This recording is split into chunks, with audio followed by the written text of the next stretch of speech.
A poor woman. 18. A woman fond of enjoyments. 19. The wife of a man with many younger brothers.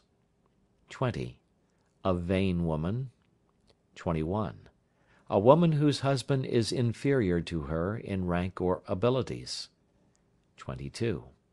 A woman who is proud of her skill in the arts. 23.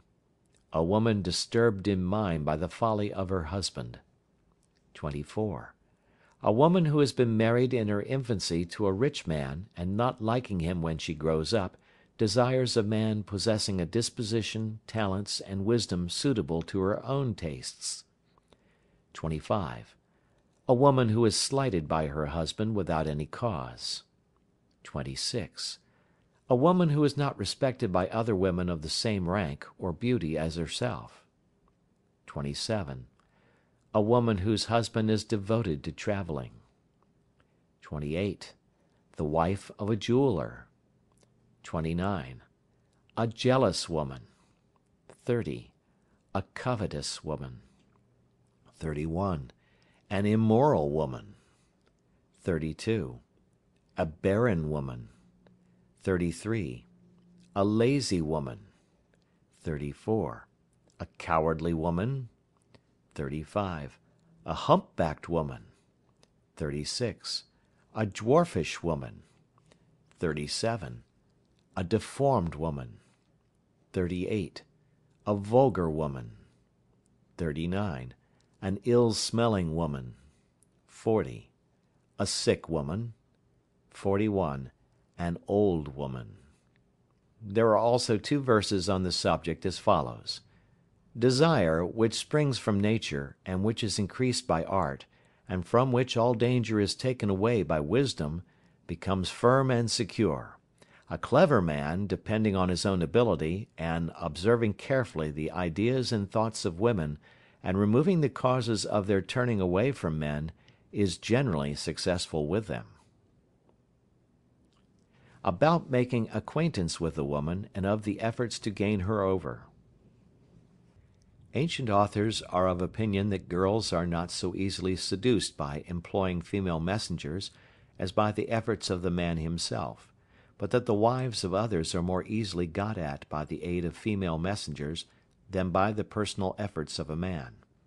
But Vatsyayana lays it down that whenever it is possible a man should always act himself in these matters, and it is only when such is impracticable or impossible that female messengers should be employed.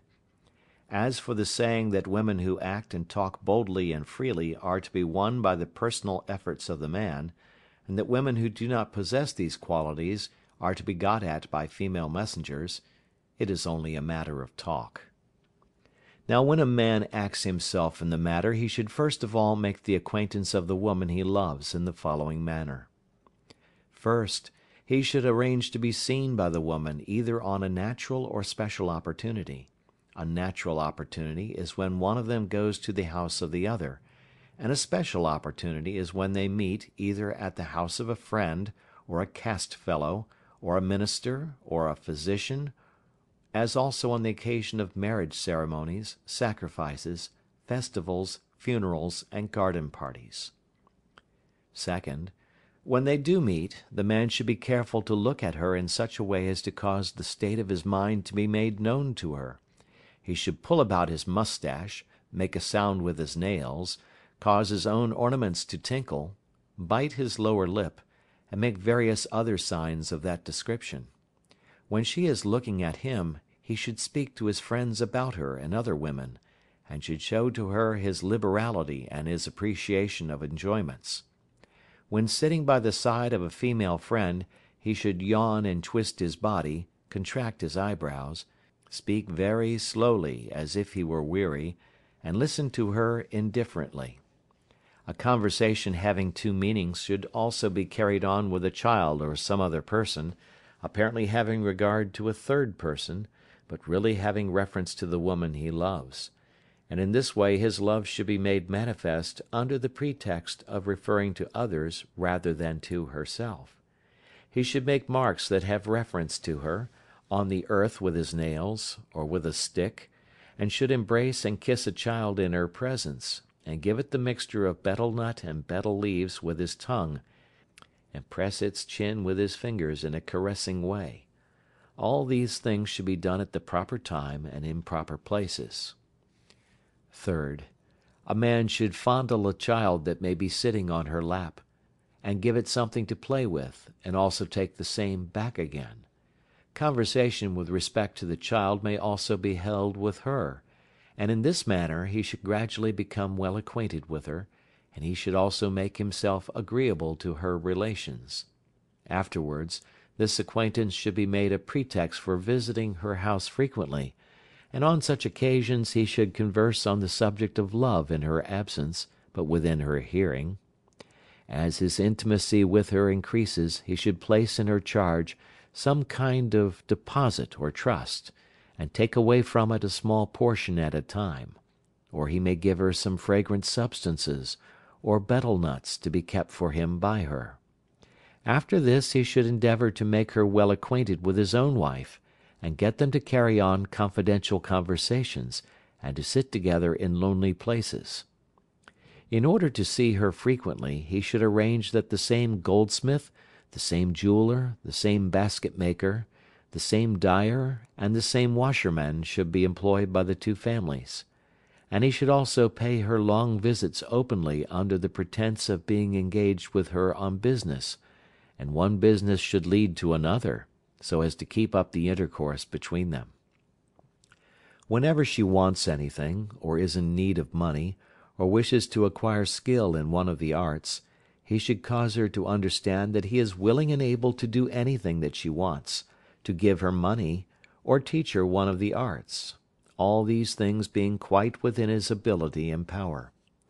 In the same way he should hold discussions with her in company with other people, and they should talk of the doings and sayings of other persons, and examine different things, like jewelry, precious stones, etc.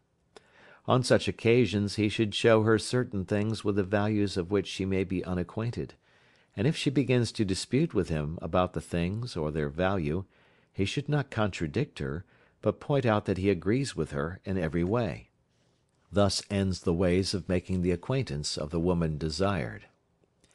Now after a girl has become acquainted with the man as above described, and has manifested her love to him by the various outward signs, and by the motions of her body, the man should make every effort to gain her over.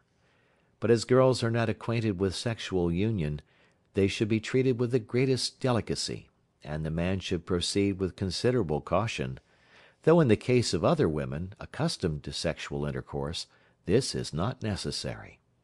When the intentions of the girl are known, and her bashfulness put aside, the man should begin to make use of her money, and an interchange of clothes, rings, and flowers should be made. In this the man should take particular care that the things given by him are handsome and valuable. He should, moreover, receive from her a mixture of betel nut and betel leaves, and when he is going to a party he should ask for the flower in her hair, or for the flower in her hand. If he himself gives her a flower, it should be a sweet-smelling one, and marked with marks made by his nails or teeth. With increasing assiduity he should dispel her fears, and by degrees get her to go with him to some lonely place, and there he should embrace and kiss her. And finally at the time of giving her some betel nut, or of receiving the same from her, or at the time of making an exchange of flowers, he should touch and press her private parts, thus bringing his efforts to a satisfactory conclusion. When a man is endeavoring to seduce one woman, he should not attempt to seduce any other at the same time. But after he had succeeded with the first, and enjoyed her for a considerable time, he can keep her affections by giving her presents that she likes, and then commence making up to another woman. When a man sees the husband of a woman going to some place near his house, he should not enjoy the woman then, even though she may be easily gained over at that time. A wise man having a regard for his reputation should not think of seducing a woman who is apprehensive, timid, not to be trusted, well guarded, or possessed of a father-in-law or mother-in-law. End of chapter 2.